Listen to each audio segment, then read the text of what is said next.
Freunde von Deadlift 4 und herzlich willkommen, liebe VW Amarok-Fans. Hier stehen wir vor dem neuen Amarok-Modell, dem V6-Modell in diesem wunderschönen Blau. Und ja, wir sind beim nächsten Step. Es hat sich relativ wenig getan, wie ihr seht. Es sind nämlich wieder die Serienräder drauf, ganz normal. Aber ich glaube, man sieht, dass sich einiges hier am Abstand im Rathaus geändert hat. Und zwar haben wir jetzt unsere erste Höhenlegung verbaut. Werden so ungefähr 45 bis 50 mm sein, unser Suspension Distance Kit.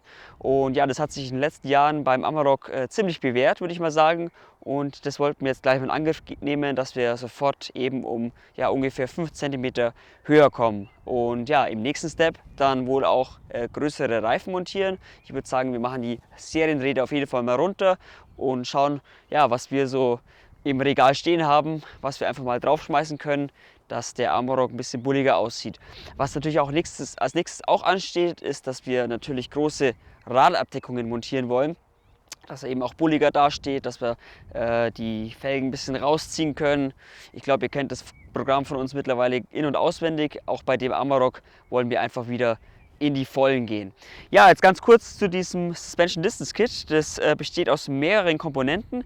Das ist zum Beispiel ein Aluminium-Distanzblock, der im Endeffekt unter die Blattfedern kommt und wird dann eben mit einem längeren U-Bügel befestigt. Und ja, wird eben aus Aluminium gefertigt. Made in Germany. Und ja, ist auf jeden Fall auch ziemlich leicht. Und der kommt eben unter die Blattfedern. Dann geht es weiter an der Hinterachse. Da wechseln wir auch die Stoßdämpfer aus. Das heißt, die Serienstoßdämpfer kommen komplett raus und es kommen längere, optimierte Stoßdämpfer rein. Ist kein Fahrwerk, wo halt im Endeffekt alles ausgetauscht wird. Mal sehen, was die Zukunft bringt. Vielleicht wollen wir in Zukunft ja auch ein komplettes Fahrwerk auf den Markt bringen, wie damals bei der X-Klasse. Das war wirklich ja, allererste Sahne. Da haben wir zusammen mit Bielstein was zusammen gemacht. Aber mal sehen, was die Zeit bringt. Wir wollten jetzt auf jeden Fall was machen und ja, das können wir eben selber machen. Und der Hauptgrund ist eben einfach, dass wir größere Reifen verbauen können, größere Räder, die einfach dann ein Plus an effektiver Bodenfreiheit bringen. Das ist eigentlich der Hauptgrund.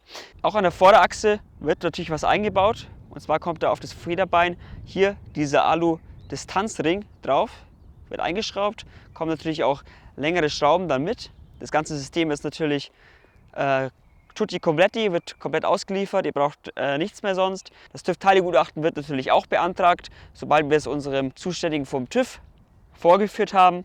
Und dann können wir relativ zeitnah dieses Suspension Distance Kit ausliefern. Jetzt zeige ich euch das einfach mal in der Vorderachse, wo das jetzt genau verbaut ist, dass ihr euch das vorstellen könnt. Und zwar der Distanzring, der hier in diesem Amarok verbaut ist, liegt hier eben unter dieser Abdeckung.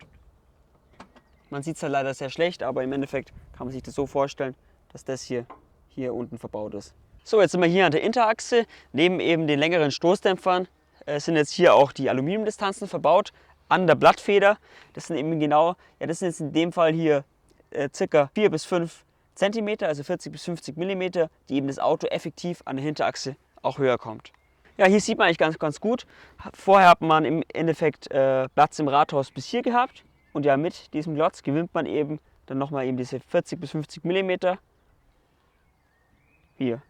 Und das macht im Gelände eben jede Menge aus. Man hat eben auch Platz, um deutlich größere Reifen zu montieren. Falls ihr da Fragen dazu habt, ruft uns gerne an, wir beraten euch gerne. Wir können euch auch das perfekte Setup vorstellen. Höherlegung, Größe, Räder, schöne Felgen, die weit rauskommen, eventuell auch mit einer kleinen Verbreiterung.